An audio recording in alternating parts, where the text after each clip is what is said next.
Oh, he lifts the fire and what a goal! This is the Halftime Show with Omar Al-Duri on Pulse 95. It sure is that time. It's the Halftime Show with Omar Al-Duri. I'm your host, covering everything sport, international and local. Hope you're having a blessed day wherever you're tuned in around the world, whether it's 95 FM, Pulse95Radio.com, our app, Sharjah Broadcasting Authority, even you're chilling at home watching us live on YouTube. Thank you very much for tuning in. And on the show today, we're talking health and fitness. Who are your audience as a coach? What are you projecting and what is your target? That's going to be the health and fitness segment rather to speak. And also, a lot of United fans are a little bit edgy because El-Sackico is on tonight between Ole versus Nuno as Manchester United travel to Tottenham in what could be a huge game for Manchester United. UFC 267 is in town and in the UAE, and these superstars are going to be doing it big in Abu Dhabi, and we're talking about that as well. And of course, we're answering all your questions, all that and more. Shout out to me, wow, Sosanam, Real Boxing Only, Layla, Mustafa, Muna, who else do I have? Florin, Fatima, and Maria. Hope you guys have a wicked show. Enjoy the music. We're going to go right into it as soon as we get back after the break. Some joins and Econ Boy, Grateful. Here we go. Oh, he lifts the fire and what a goal! This is the Halftime Show with Omar Al-Duri on Pulse 95. Yes, we are back and we are live on Pulse 95 Radio. I mean, when you got music like this playing on the hour, man, does it get better than that, Sama? You know, it don't get better than that, does it? Yeah, I thought so too. How you guys doing? Hope you're feeling amazing and hope you're enjoying your weekend. And I'm delighted to be sharing the hour with you today. Plenty of good stuff coming on the show today. In the health and fitness segment, this one's a bit of a twist to it because the coaches I'm talking to, rather than normally we talk to you guys as clients or as enthusiasts or people that just want to get fit, this time I'm talking to the coaches and I'm actually going to be asking them, coaches, in any sport that you coach, who are your audience? What are you projecting? And what is your target? Because a lot of the times we see people within the industry kind of just go with the flow, see how it goes. But obviously, the more experience that you get, the more you start to set yourself objectives. So for me, I was thinking about, especially right now with a lot of the activities happening, you know, Dubai Fitness Challenge, and then you've also got, you know, the Muscle Show, and you have things happening in Sharjah, and you have things happening in Fujairah, you have things all over the Emirates. But right now, the coaches are out there being active, which is fantastic.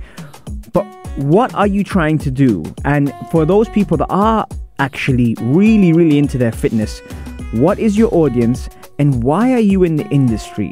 The reason why I ask this is because in the beginning, sometimes, you know, if you're fresh off the boat, like let's say when I was fresh off the boat, I mean, it was a couple of years back, maybe a few than a couple of years back, but it was a couple of years back. And then I think to myself, okay, I want to be able to earn my own money and I don't want to think about it. And I was still young, you know, late teenagers at the time. And I was thinking, right, okay, I just want to be able to rely on myself and not go to the family.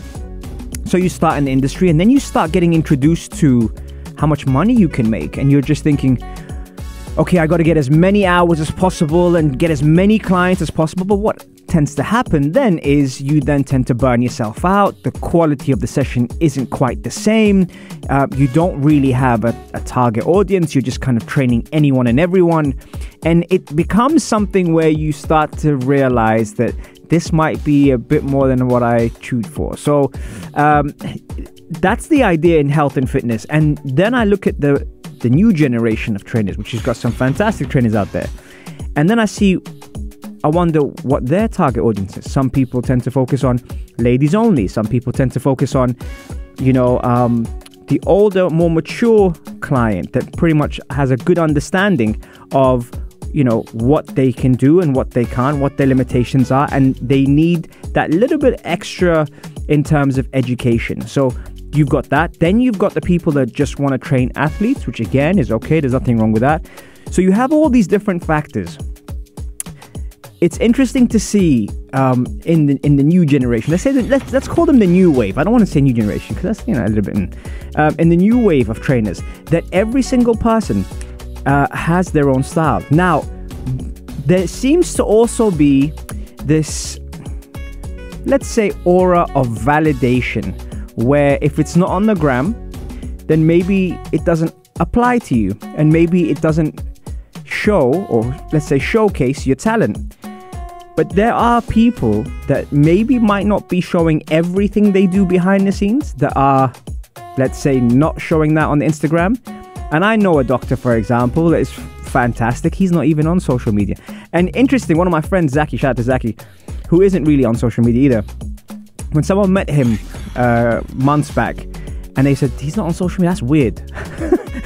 It's almost like you get judged by not being... Actually, there's a lot of respect behind that, because that person doesn't feel like they need to use up that kind of time. I know I use up that kind of time. My phone's telling me to breathe.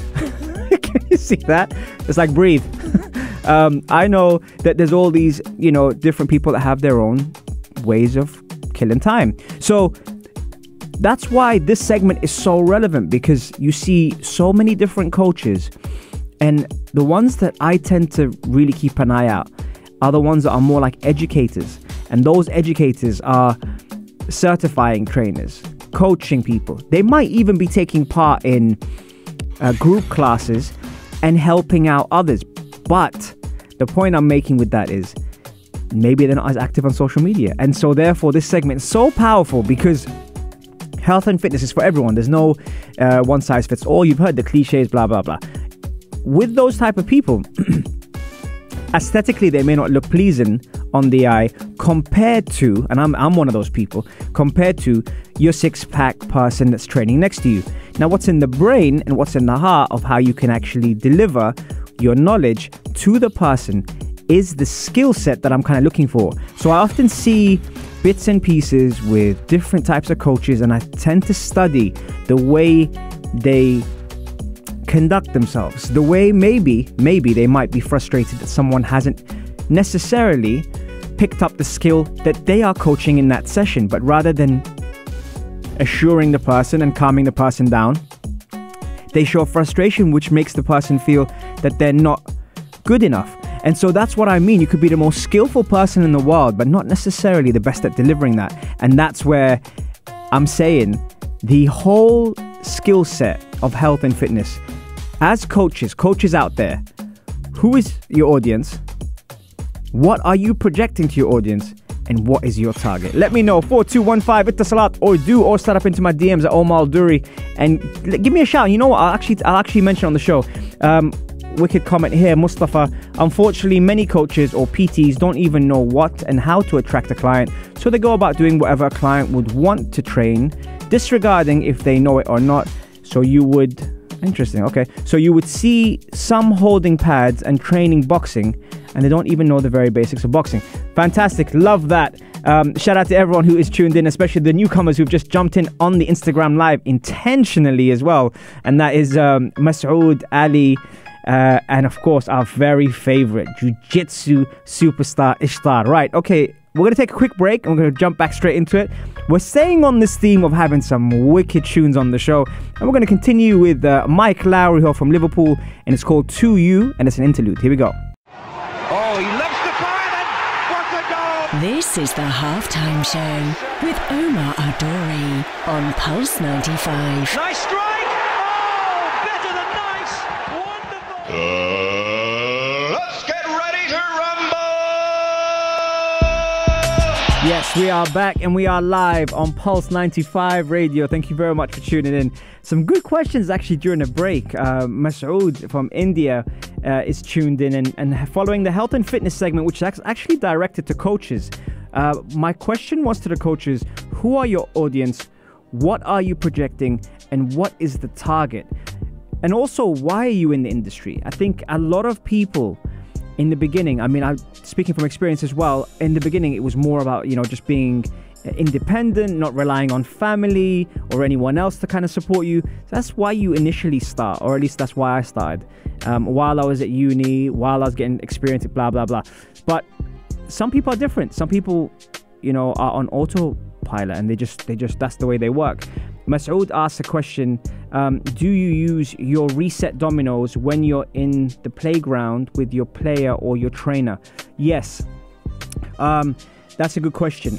Definitely use that. I think coaches have to use their own reset on themselves before they can actually do it with other people, because all the responsibility and all the pressure is on the coach to be able to take all that responsibility away from the players and allow them just to have fun. Or if it's, let's say, the client's had a long day and they're coming in to you and they're trusting you, they don't want to be talking about their problems. They want to be able to spend some time on themselves where they can do things like self-care, do things, movement is medicine. And so when you move and you trust the person and you have a program with them, then all of a sudden you're getting better every day. You're getting happy every day. It releases the right endorphins for you to be able to, feel good about yourself. So I think, yes, it's definitely something I would do a lot with clients or even with my team. Shout out to Condado. Another question, what's the domino? Probably in Reset, I think the most talked about domino has to be mental fitness. I think a lot of people, more than ever now, are aware of how important it is to be mentally fit. Because physically fit, I've said this before on the show, you can go to the gym and you can train your body and you can do things that's going to help your body. But where do you go when you mentally want to become fitter? What space are you at? Are you around people or not? Do you have trouble being in a like empty space, like just blank, where you're not thinking of anything? Is it even possible for you to do so? So I think the mental fitness domino is definitely something which helps your mental health, and therefore I get asked that a lot normally when it comes down to writing the book. I think Reset has obviously 5 dominoes, and it's a domino system, which is chain reaction. But the mental fitness one, I think, is the one that takes a lot of the credit from that book. Okay, that's good, man. Great. We haven't. Okay, so congratulations to Mo Hajjar as well for the baby boy coming soon, and the missus as well. 12 names on the list, but they haven't agreed yet on what it is, so we won't announce it on radio. But alf mabruk, and congratulations, and hopefully a beautiful, blessed baby for you both. Okay, trust is something that makes a difference in a better way. I agree. Yes, another comment coming in regarding that. With health and fitness, like I said, you kind of have so much that you have to factor. It's not just the physical aspect. It's also sometimes overdoing it. Some people get into that routine where they think it's not enough and they want to go all out and really, really go for it. And I think that's probably the issue with, including for myself, is, you feel like it's never enough and you got to do more, and you go out there and you go overboard, but then you don't recover, and then that might result to injury or even falling off a little bit. Where managing it, planning it, I think preparation and planning is huge, massive when it comes down to the health and fitness world. If you're not planning anything, if you're just winging it, that's probably why things don't go the way we plan them to. And we always want to, like, let's say, get lean, get strong, whether it's a male or a female, that they want to be able to hit certain goals. But if you're not actually recording it, if you're not enjoying the process, if you're not taking pictures of the way you look, for example, sticking it on your fridge, a lot of people do that. Or if you're not taking measurements, doing weigh-ins, holding yourself accountable, basically, then how can you really measure where you're at? Okay, right. Coming up next, at the moment now, Leicester versus Arsenal is happening. And yes, I am here in the studio. And yes, this is live. Test, 1, 2. Yeah. 3:26:01. Just so you know, I'm in the studio, guys. This isn't a pre-recorded show. Leicester versus Arsenal are playing right now. And also, the draw for the Carabao Cup just got released. I think it was about 10-15 minutes ago, if I can just get my mouse working. We've got Sunderland versus Arsenal, which is going to be great. West Ham versus City. Even my music's gone down. Brentford will meet Liverpool again, and Tottenham will meet West Ham. So it looks like it's going to be a very, very interesting Carabao quarter-final. So Brentford, Chelsea, Liverpool, Leicester, Arsenal, Sunderland, Tottenham, West Ham to meet. And the draw just came out 10-15 minutes ago. Let's take a break, and then we're talking about El-Sackico as Tottenham face Manchester United in a very much anticipated Premier League bout tonight. Stay tuned for more on the only place to be at 3, the Halftime Show on Pulse 95. Oh, he loves the fire, and what a goal This is the Halftime Show with Omar Al-Duri on Pulse 95. Yes, we are back and we are live on Pulse 95 Radio. A couple of exclusive drops, actually. We told you the Carling Cup draw. In the boxing world, you might not believe this, but Paul and Fury have been announced. So Jake Paul and Tyson Fury's brother, Tommy Fury, is announced for the 18th of December. Like, this is actually going to go ahead. This boxing fight is actually going to go ahead. That's mad, you know. Jake Paul either knows something that we don't, or he's going to get a real fight against Tommy Fury. Tommy Fury's no joke, you know. He might be younger than Tyson, but he's no joke. Shout out to all the legends on the Instagram live at Omar Al-Duri. Thank you very much for tuning in. And yes, United fans... Oh, Arsenal just missed a chance. United fans have been asking me about Ole and whether he's going to get sacked. Spicy, I know you're there, and I know Edij is also a big United fan. This is huge, man. This is huge. Being a coach right now it's really tough. And, you know, when you don't get results, you're in the limelight straight away, and people are talking about you, and everyone has an opinion, and it's really tough. And when you look at both teams, Tottenham versus Manchester United, they both played 9 games. Tottenham have won 5, United have won 4, but Tottenham have lost 4 and United have lost 3. And United have also drawn 2 games. Now the form book doesn't look good for United following the last 5 games. They've won the first game, lost, drawn, lost and lost. And they do meet Tottenham tonight at the... Well, I was going to say something on radio. At the stadium. And Arsenal have scored. Oh my God. Yes. Arsenal have just scored. Sam, I see you there telling me big up the Arsenal. Arsenal have just scored, and it is... Is it Gabrielle? Gabrielle scores. Oh my God. Sama, can you believe it? Gabrielle has scored. She doesn't really care. Arsenal have scored, and I'm here in the studio, so I'm very, very excited. 1-0 to the Arsenal against Leicester. Sorry, let me talk about Ole and Tottenham after that.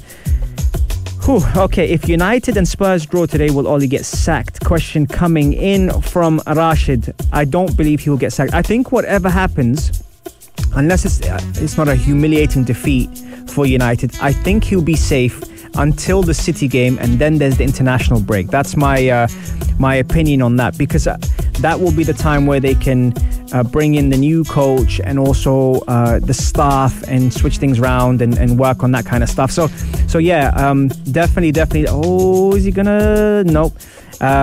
Yeah, definitely going to be interesting for that. But even if you look at the record, I mean, right now Tottenham are 8th, United are 9th. Tottenham with 15 points, United with 14 points. If they win tonight, United 17, they could potentially go into the top 4. Which again, as long as West Ham don't win, it's not that bad at all. Like, this is my point. It's bad because of the narrative that United should be winning things, but because of the dominance of Manchester City and Liverpool and Chelsea. Well, Chelsea in Europe. That's why everyone is looking towards Ole. And because of the elite managers that are in there, that's the reason why everyone right now is saying that Zidane or Conte or even Brendan Rodgers right now, hopefully he continues to lose against Arsenal, is happening. But everyone that's talking about this now, I think all the attention has been diverted onto the manager. The attention used to be diverted onto the owners who, you know, maybe aren't as close to the fans, but they've invested into the club, and then now it's become the manager. I wonder at what point are the players going to be looked at by the fans. I think that's something that when you look at the players, and people are questioning Cristiano Ronaldo signing and whether he should be there and why he's playing and would you drop him. Right now, you can't afford to drop Cristiano Ronaldo 100%. But then again, this is why it surprises me when people say, oh, but they're playing Fred and McTominay. You have to have carriers in the team when you have players like Cristiano Ronaldo at the age that he's at, albeit he's in fantastic shape. At the age that he's at, you have to have people doing, or at least closing, the gaps between the midfield and the attack, especially if they're saying he's not pressing. There's so many factors here, and the more I study and the more I learn about systems and patterns and all this stuff, the more I get confused about why these opinions are so evident regarding Manchester United. And if that's going to be the case, and if they are going to play the back four, Luke Shaw was one of the best left backs last year. Harry Maguire, you know, okay, he's not my favourite defender, but he's rated quite highly. Then you've got, you know, his partner, Champions League winner, Varane, Wan-Bissaka, very, very difficult to beat. These guys are not on form, but it's not just them. It's the two on front of them, which is Fred and McTominay, who have to play, even though people are saying, no, give Donny a game and give Pogba a game. I know he's suspended right now. But these are all the things that we're looking at, people. And I don't understand. If you do want to play Cristiano Ronaldo, then you have to have players who are going to defend for him. Players like Sanjay Park and those guys, who the reason why they were loved by their teammates was because they worked very, very hard. And if you don't have those type of players, Cristiano Ronaldo can't be effective, because you have to win the ball back to be able to execute, you know, the patterns of play. And that's why Pogba being suspended, even though he's a fantastic footballer, very technically gifted, very, very good on the ball, being suspended makes life a lot easier in terms of playing four and then playing two holding players in Fred and McTominay, being very, very disciplined. Play Bruno ahead of them, allow him to be the creative side. Greenwood has to play, so that's probably the right side. And then the question is whether you're going to have someone who is going to be on it, like Jadon Sancho, or do you give Rashford a try? You know, these are the factors. Or do you put Cristiano on the left and then play Cavani up top, because stats-wise, Cavani recovers the ball a lot better than Cristiano. So those are the things, but you have to have a defensive unit, and if you don't have a defensive unit, then that's where things are going to be very, very difficult for you. So United fans have been messaging me and saying, oh, you know, coach, what would you do? Listen, Ollie's there, and he's got people around him that I'm sure are capable of doing the job. The only thing is the players have to be responsible, and they have to take charge of what's happening at United, because if they don't, once they get rid of Ollie, then all of a sudden, you know, you can't look at the manager anymore and blame him. The players are going to be playing for their places, and that's what's vital and key when it comes down to Manchester United in the next 3 games, which is against Tottenham, Atlanta and Manchester City. Mustafa saying, I hear Mo Salah is in the stadium today. That is harsh. That is very harsh. Okay, let's take a quick break. We're almost at full time, actually, but let's play some Masego, FKJ, Tada. Oh, I love this track. And we'll be right back after the break. Oh, he lifts the fire and what a goal! This is the Halftime Show with Omar Al-Duri on Pulse 95. I don't know if you're watching that, but Arsenal scored 2-0. Oh my God. I can't do this, Sama, man. My team's playing and I'm trying to concentrate here, and Smith Rowe just scores to make it 2-0 at Arsenal versus Leicester. Come on. What am I even talking about today? Oh man, I get so happy when we score, you know. I'm just like that little kid, man. Okay, sorry. Back to the radio show. All right, halftime show, Pulse 95 Radio. We're here, we're live, and we are on Pulse 95. If you're just joining the show, Maria, I saw you just walk in. Arwa, how you doing as well? Arwa, long time. You remember Arwa, Sama? She's here on the Instagram Live. Man, we were talking today about a lot of stuff. We were talking about health and fitness to start off with. Who are your audience? What are you projecting? And what is your target if you are a coach out there at the moment? Could be coaching in any sport, but it was a very, very good segment that we were talking about. We were also discussing Manchester United versus Tottenham today. I keep having to rephrase from naming the Tottenham Stadium because Arsenal fans have a name for it, but it's been labelled as El-Sackico as those two teams feature tonight, which is a very, very important game for both teams. UFC 267 is in Abu Dhabi, and the UAE is booming at the moment with events right now. Leron Murphy's journey from spitting out bullets to becoming the rising MMA star has put him on the map, and he said, "It's a miracle that I'm here," as he prepares for the biggest fight of his mixed martial arts career. In other news, Arsenal are beating Leicester at the moment, which is fantastic. If you're watching on the YouTube, as soon as we went on live, Arsenal scored. I actually want to see what I was doing because I was trying not to scream just in case someone might take my job away from me. But Arsenal have scored. And yes, Unib from Canada, Arsenal scored is 2-0 against Leicester. UFC 267 is in Abu Dhabi, UAE, and it's happening right now. I think that's tomorrow morning, if I'm not mistaken, it should be live. Which is great. And yes, we are talking plenty of stuff. But actually, the Carling Cup draw came out, so we knew all that. We also know that Jake Paul, is it Jake Paul? Jake Paul will be facing Tommy Fury, Tyson Fury's brother, which is interesting because it's getting more and more serious, you know, with these fighters. Yes, some people might say that a couple of the fights have been staged, etc., and maybe that, you know, the Paul brothers select their fights wisely, but saying that, you know, that it's no joke. Tommy Fury is a good fighter, you know. Tommy Fury is a very good fighter. So let's see how the Paul brothers respond to that. That's going to be December 18th. It's been announced, which is huge. Was making pancakes. Oh yeah, fantastic. Definitely deserve those. Alizé is in the room as well. Wada as well is in the room. Let's hope for a 5-0. I hope so, Mustafa, man. I really hope so, man. I get happy when Arsenal win. Guys, actually wanted to ask you something. On the show, we've had a few questions for you guys regarding how important music is to your health and fitness goals and whether you have a playlist. And it was funny because people didn't post and tag me.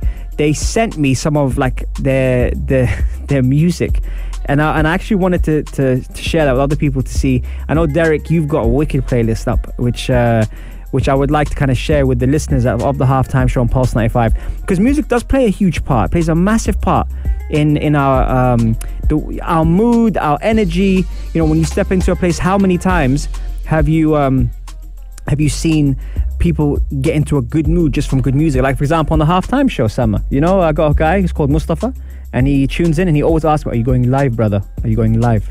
I tell him, "Yeah," and he goes, "Because I want the music. Music is really good." So today even he asked me as well, Mustafa, because he works out between 3 and 4, and then and then he plays our music. So I think the first half of this music, he must have been doing some cardio because we had the upbeat, and then the second half we went into the tadao. And then he must have been doing the weights or something a bit more slow, you know. So anyway, Mustafa, I hope you enjoyed it on the Instagram Live. We are reaching full time on the Halftime Show. Thank you so much. I mean, I enjoyed today, man. Today was awesome. Thank you very much for joining us on the Halftime Show, and stay tuned always on Pulse 95 Radio every Monday, Wednesday and Saturday, 3 to 4 UAE time. The Halftime Show is there, and we got some wicked music as well, thanks to Sama and the team behind the scenes. Now even rhyming as well now. All right, full time Halftime Show. All the best. Have an incredible weekend. Start of a new week this week. I will see you same time, same place on the only place to be at 3, the Halftime Show on Pulse 95. This is Pulse 95. It's a Shasha story.